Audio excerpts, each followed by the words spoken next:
girl Jade Ashley, and I want to welcome you back to a new video of When the Beat Drops. And like always, you know, I'm here to give you my 5 hottest beats and music of this week, so you know you have to stay tuned for more. Okay guys, so let's get into this week's beats. So my first beat of this week, I have to talk about this whole Baby Future and Russell Wilson, you know, hugging each other, and then it created like this whole argument on the internet. Like literally every social networking site I went on, whether it was my Instagram, Twitter, Facebook, like everyone just talked about whether or not that Russell Wilson was like in the wrong for like embracing his girlfriend's child. And this is not the first time that he was seen interacting with, you know, Ciara's son, Baby Future, who is the son to Future the rapper. But a while ago he was seen like pushing him in a stroller, and then after that, you know, when Future, the big one, the rapper, he was promoting his latest album, Dirty Sprite 2. They had asked him about it on The Breakfast Club, and he said, yo, just don't use my son for publicity, yada yada yada. I mentioned that here before. So yeah, so then after that, if you guys are like not up to with sports and stuff, you know, the NFL right now, they are in, you know, training camp, getting ready for preseason and the regular NFL season. So Ciara, Baby Future, they went to visit Russell Wilson, and you know, along with, you know, being around, you know, a whole NFL team and stuff, you know, there's photographers around. So Baby Future was seen hugging Russell Wilson. Russell Wilson was seen, and I think it was like 2 separate days, and then Russell Wilson was seen, you know, holding Baby Future. So then one thing that happened was everyone, you know, went straight to Big Future, you know, Baby Future, Big Future. Yeah, so they went to his dad's page, his Instagram, and he had tweeted, and he said, never make a permanent decision over a temporary circumstance, hashtag too bossed up. And then he continued tweeting by saying, don't direct my tweets to no punk asshole. And then he continued by saying, the devil gonna come from all angles, but I'm covered with angels, hashtag DS2. And then he ended his whole little, I guess, thoughts about the situation with, this internet shit mad funny, yo. So obviously, like before, he disapproves of seeing his mom's or his baby mother's boyfriend interacting with his son. So then it sparked the idea or the conflict on the internet, whether or not, you know, maybe Ciara's moving too fast with Russell Wilson, and maybe he should not be this involved with her son or not. So, you know, people who are parents or who are expecting to be parents maybe sometime in the future, they had, you know, their choice of words. Some women were like, if he's going to love her, he needs to love her child and, you know, include her child as well. And then it was other people that was saying, or like particularly males was saying, oh, I don't want the next nigga holding my baby and all of this and that. Me and my baby mother would have problems. And then what else? It was a lot that people were saying. Some people were saying that, oh, you know, maybe they should just like take it slow, maybe he shouldn't even know the child. But then it's like, okay, but Ciara always said that she has her son with her on her hip. So I mean, obviously, like, Baby Future is gonna have to be introduced to Russell Wilson at some point in time. Now, me personally, I don't have kids, I don't want kids, I ain't got no baby father, I'm nobody's baby mother. So me, it really didn't bother me. But I mean, I feel like I can see from both sides of the situation, and then everyone's like, oh well, maybe if Future was more involved with his son's life, he wouldn't have to worry about the next man sitting there interacting with his son. And my thing about it is, we don't really know how involved Future is or isn't in Baby Future's life. I remember the last interview that I seen Ciara do at the Breakfast Club, she did say that he was in his life. But at the same time, he is an artist, he does travel a lot. I remember him saying that after Baby Future was born, he had to go right on tour. So there's times, probably a lot of times, that he's not around his father because his mom and his dad is not together, so he's always with his mother, of course. And then, you know, his father is always like touring and like hosting parties and shooting videos and all this other stuff. So maybe Big Future may not be around Little Future a lot because he is an artist as well, and because he is with his mom and his mom is with the boyfriend, then, you know, Russell Wilson will be around it. But I mean, I feel like you wouldn't want Russell Wilson to kind of like neglect like Ciara's child, because then at the same time, you know, it's just the relationship would just not work out, and you know, they seem to be goo goo gaga over each other, all in love and all of that other crap. So I mean, it was bound to happen. Now as far as, you know, maybe they're moving too far or not, we've known Ciara to be in a couple of relationships over the years since her goody days, you know, starting with her goody days. She was with Bow Wow, we all know, but I mean, that was like, you know, teenage stuff, you know. But yeah, but I mean, everyone's different, you know, everyone parents different, everyone has different baby mother and baby father, you know, issues. And then a lot of people was bringing up the fact that Future had like at least 4 kids before him and Ciara was together. So they was like, oh well, when, you know, Ciara was playing stepmom to your other kids, it wasn't a problem. So now that y'all not together, why is you worried about her boyfriend being around y'all child now that y'all have a child? Like, it's just too much. And then one celebrity who actually weighed in publicly about the whole situation was T.I. And T.I., he was seen, I think somebody had like commented and asked him, oh, so what do you think about the situation? So then T.I. responded to that person by saying, I'll go the fuck off, bro, shit out of line to me, but that's just me. So everybody was like, T.I., you really should not be talking, because you really have like 5 kids and you've been playing, you know, stepfather to Tiny's oldest daughter, Zanique, for years, and then you sat there and had other kids and stuff while you and, you know, Tiny were together. And then Tiny's, obviously she's stepmom now, but before her and T.I. were like, you know, officially married, she was playing stepmom to like Damani and all the other kids and stuff. But like I said, everybody's baby mother and baby father, you know, drama is different, because, you know, it's just about parenting. I think if there's one family that I admire so much with their whole blendedness, it's probably Russell Simmons and Kimora Lee Simmons. Like, she done had, you know, 2 husbands and 2 baby fathers, you know, after Russell Simmons. But, you know, this Russell's is like messing me up. But yeah, Russell Simmons and Kimora Lee Simmons, like, they have like a well-rounded blended family to the point that you can see like everyone together, like at birthday parties and stuff. Like, I remember seeing sometime not too long ago, Russell Simmons was at the birthday party for Kimora's son. Now that's not his child, but he was there. So like, I feel like they are like the perfect example of like blended, you know, family. So I don't know, I mean, sometimes I feel like I shouldn't really have an opinion on this situation because I'm nobody's baby mother. I ain't got no baby father, so why am I talking about something I can't relate to? But I mean, at the end of the day, I felt like Ciara and, you know, Future probably didn't even end up on like a good note, and that's probably why they can't have this like whole blended family thing together now and whatnot, because they seem to have it together, you know, while they were still together before baby Future got here. It's you know, it's the typical basically. So yeah, but good luck to them. Hopefully they get it together. Russell Wilson seems like a really, you know, good guy. I remember listening to the radio and somebody said, you know, he's the, you know, the Huxtable type of guy. So, you know, yeah. Sirens. Ugh, it's the summertime, y'all. But anyway, so moving on to my second beat of this week, somebody got their first ever wax figure, and I am talking about Miss Nicki Minaj. You know, for the past 2 weeks we've been talking about like Drake and, you know, Meek Mill and stuff, and nobody wanted to, you know, ever talk about Nicki and all of her accomplishments. So aside from her being on the nationwide tour, the Pink Print tour, she got her first ever wax figure in the Madame Tussauds Museum in Las Vegas, and she didn't even know that she was getting the wax figure, which was, you know, pretty weird, because she took to her social media. She said, yo, what the or WTF, she said, had no idea they were doing this. And then she put the heart eyes emojis, and she said, I would have went to Vegas for this. Happy birthday, Anaconda, Madame Tussauds wax figure, whoever did this. And yeah, so happy birthday, Anaconda. So what they did was they took a photo of her from her Anaconda video, the same video that she was beefing, you know, with MTV about not getting nominated for Video of the Year of.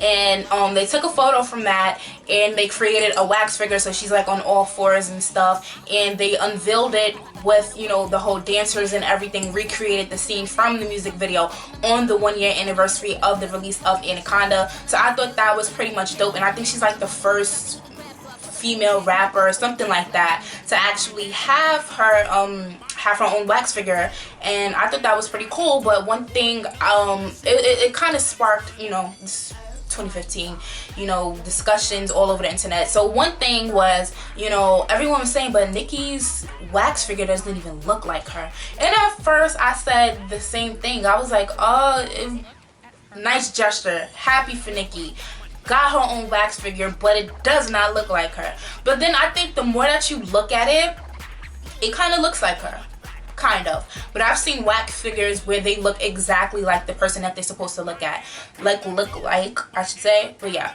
I mean, it's cool. We, at the end of the day, we know that it's Nicki Minaj. I mean, spot on, probably not. Maybe if she would have known about it and maybe had some type of involvement with the situation, maybe it would look identical to her. But like I said, it's not even the real Nicki Minaj. But another discussion that the whole thing kind of sparked over the internet was that everyone was kind of like saying that, oh, why is Nicki even excited about this situation? They have her in a degrading position and, you know, she shouldn't be happy about it. So basically she's proud of having, you know, her wax figure in this museum while she's on her knees on all fours with her ass in the air.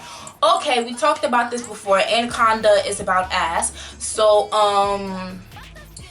that's what they chose to, you know, I mean, I don't know who was behind the process. I had said that maybe if they would have chose a Nicki Minaj wax figure where, you know, Nicki was in that phase where she was wearing like the crazy outfits and the crazy colored wigs and stuff, you know, maybe that would have been more memorable. Maybe definitely early Nicki Minaj when she used to have like the black hair with the bangs and then like the pink in the back, because to me that's like the epitome of Nicki. That's how she started, you know, beam me up Scotty type of Nicki. But that's just me personally. That's how I will always remember Nicki Minaj, and that's how I feel like that's, you know, that's Nicki. Of course Nicki is going to change throughout her career and stuff, but I mean, Anaconda, it was a big thing. Like the song, before the video even came out, the cover, the art cover of the album, or the single I should say, that sparked so much, you know, interest and created so many memes and stuff. And then like she had said in her argument against MTV about, you know, nominating her video, she did say that, you know, so many people created, you know, spoofs and stuff or whatever to the video. So I mean, we can't act like Anaconda did not make a big impact. Now me personally, I just wouldn't have chose at least that, you know, position of her on her own fours and stuff. But I mean, what can you do? It's 2015. It is what it is. She got a wax figure, you don't. So yeah. And other than that, I will say it's dope. Shout outs to Nicki. I mean, yeah. Other than that, she is having her own app or video game come out next summer. She is teaming up with Glue Mobile Incorporated, which is also the company that's behind Kim Kardashian's video game. So she will be having that. So she getting wax figures. You know, she's spokesperson for Mix Moscato. She about to get her own, you know, video game. Like Nicki, she's building her brand and doing her thing. I think her latest fragrance just came out. So shout outs to you, Nicki. But I think it would have been more doper if, you know, okay, she's originally from Trinidad, but she's from New York. So I feel like it would have been more doper if she would have had her own wax, you know, figure here in New York City before Vegas. But I mean, it is what it is. Maybe that's gonna, you know, spark the interest for all the other wax figures to be, or other wax museums to like make Nicki Minaj figures. So hopefully the second one is here in New York. So yeah. Moving on to my third beat of this week, I have to talk about a show that is making a return to our televisions, and that show is BET Uncut. When I heard this, the first thing I said was, nah, BET is trying to get lit again by bringing BET Uncut. So for those who may or may not know, basically BET Uncut is like the dirty version of music videos. And it took me back to when I was younger. And I remember when I used to go to sleep, I used to like go to sleep. Sometimes I do it now, but not all the time. I would go to sleep with the television on. So like I would go to sleep watching something on BET, and like say you wake up in the middle of the night and then it'd be like BET Uncut is over, so then you see like all the ass and all that other stuff, the uncut versions of like rap videos. And I used to be scared, and then I used to feel bad, and I'd be like, but I didn't turn it on. Like, it was on when I woke up. But I mean, now in 2015, everything is uncut. So, you know, we see uncut videos on Real Star, we see uncut videos on anybody else's, you know, blogs and stuff or whatever. We see uncut stuff on YouTube, we see uncut stuff on Facebook, we see uncut stuff on Instagram. So I mean, now uncut, I feel like won't be a big deal like it was back then, because everything is uncut. What's the challenges that's uncut? Like, it's just, you know, it's nothing. It's exciting, but it's not exciting. It's exciting because this was something that used to be on BET that is now coming back, but it's not exciting because now is nothing, you know, about it, you know. So yeah, but I did say that hopefully this is, you know, BET's start of them like kind of like reshaping their network, because not too long ago I got into the discussion where I always said, oh, I've always dreamt of like working on BET, but you know, throughout the years we all know that BET, it kind of like decline with the shows, you know. Okay, they're bringing back BET Uncut, but you know, we also used to have like Rap City, we also used to have, of course, 106 in Park when 106 in Park was popping, you know. We had I was talking about BET Now. I remember when, you know, in the afternoon they would play strictly just nothing videos. Like, they don't have that type of, you know, video type of countdown thing that, like, BET has declined over the years. But I'm hoping and praying, I just want to see BET Network like just do better and kind of come back up. So I don't know, maybe this will lead to them, you know, bringing back other shows other than Uncut. So like, maybe I could come from class, because I can't say come home from school because like I'm 21 now. So, but maybe I can like come in from class and, you know, maybe they'll bring Rap City back or something that's similar to Rap City.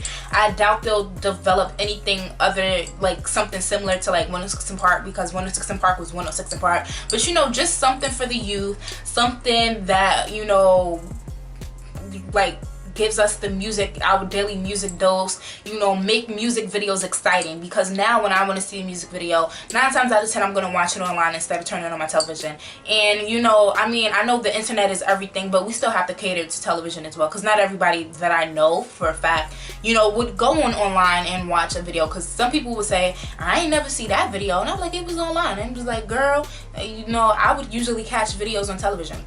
So I mean, yeah, BET Uncut is coming back this Tuesday at 11 p.m. 9 times out of 10 I will be up, so I'm gonna watch it. I'm gonna see what uncut videos that I might not have seen that I must see on TV. And I'm 21 now, so I'm not even gonna feel bad about watching it. So yeah, moving on to my fourth beat of this week.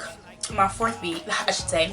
This was actually a note in the last week's video, and I talked about how Mariah Carey was going to be receiving her star on the Hollywood Walk of Fame finally.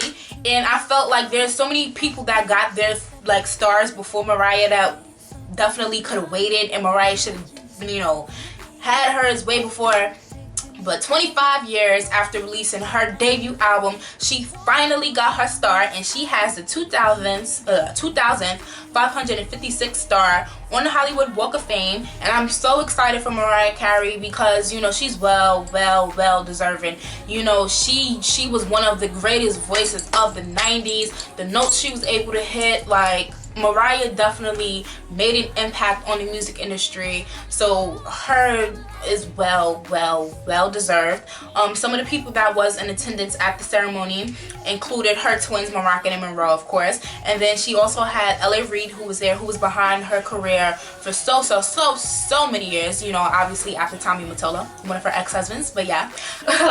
But he spoke at the ceremony and he said, "This is my love letter to my favorite artist in the entire world. You are the sweetest, kindest, most gentlest soul I have ever met in my life. And as your name is immortalized on this Walk of Fame for all your success, it is my wish that you get 2 stars, 1 for you and 1 for your character." And another person who was in attendance at the awards ceremony was Lee Daniels, and he actually, you know, let us know that Mariah Carey will be on the upcoming season of Empire, because you know Empire, they got their promo going on. Y'all know September 23rd, we all gonna be there. So Mariah, she will be on Empire this upcoming season as well. So I'm excited to see like what character she's gonna play, what kind of character, you know, how, you know, I'm just excited. So shout out to Mariah, congratulations to her. Well deserved, definitely overdue. She should have been, you know, had gotten her star, but like I said before, better late than never. So yes, moving on to my last beat of this week, I have to talk about Dr. Dre releasing a new album after 16 years. His last album released in 1999, and that was The Chronic 2001, and now he has a new album that actually released this week. It was like news that he had a new album coming out and then an album released. So if you guys did not know, the new movie Straight Outta Compton, the NWA story, will be coming out next week on August 14th. So that means that promo rounds is going on, and it was revealed that he created a new album while they were creating the movie because he was so inspired, and the new album is called Compton. Obviously that's where he's from, the whole NWA, everything. So it's basically a soundtrack that was inspired by the movie. So he has multiple artists. I streamed the album. It is a total of 16 songs, and he has multiple artists such as Kendrick Lamar, Snoop Dogg, The Game, Ice Cube, Marsha Ambrosius, Jill Scott. Like, so many people is on this album that was inspired by this film, and all of the proceeds for the album will be going to Compton. He released a statement, or he talked about it by saying, "I reached out to the Compton mayor's office, got in touch with the mayor, Aja Brown, and I decided to donate all of my artist royalties from the sales of this album to help fund a new performing arts and entertainment facility for the kids in Compton." So yeah, that's like so dope. Obviously, you know, he's, you know, just this big person, not just as a producer, but, you know, got beats by Dre. So it was just great to see that somebody of his caliber is interested in helping like his hometown, and he donated all the proceeds. So if you guys are interested, you can cop his new soundtrack, Compton, which is now available on iTunes. So yes, those are my 5 hot beats of this week. Okay guys, so I want to thank you for tuning in to this week's video, and you know I have to end every video by reminding you guys to comment on my videos, like my videos, subscribe to my channel if you haven't already, and share my videos with others. I have absolutely no notes to leave you guys with this week, so you know I have to leave you with my song of the week, and I've never done this before, I don't think, by giving the song of the week to the same artist 2 weeks in a row. Last week I told you guys that Bridget Kelly had an EP coming out called The Summers of 17. Of course I purchased it, and I gave her song of the week last week, but I have to give her song of the week again because ever since her EP has released, I've been listening to this one song, the first song on the EP, called Run After You, repeatedly, and I absolutely love it. So once again, her new EP, Summer of 17, is out, so be sure to cop it. Guarantee you won't regret it. So yeah, once again, thank you for tuning in, and I will see you guys next time, so bye. Hey everybody! No, everybody, because I'm not in the center, everybody. Oh, Jesus, these titties keep coming out. Still coming out. Others, I have absolutely no notes. Hey guys, thank you for watching, and don't forget to share and subscribe, and I will see you all next time.